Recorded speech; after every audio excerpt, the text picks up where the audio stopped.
Hey guys, in this video I'll show you the best way to delete your Revolut account. You know how to close your Revolut account. Very easy tutorial. First, I want you to click on Revolut, launch the app, okay?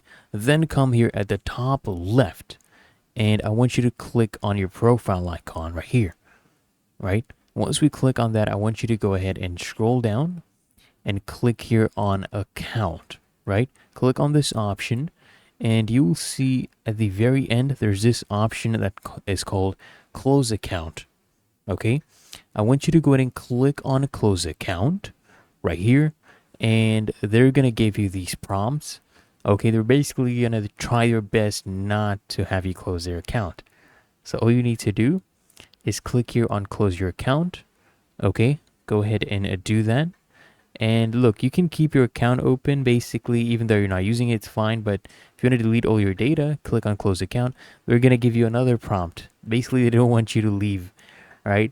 So you just have to go ahead and click on close account. Again, that will be like the final confirmation. So if you're really sure, go ahead and click on close account again. And you're basically done. This will delete and close your Revolut account. Pretty much that easy. So if you found this helpful, make sure you smash the like button and subscribe to Sasha Gemar, and I'll see you in the next one.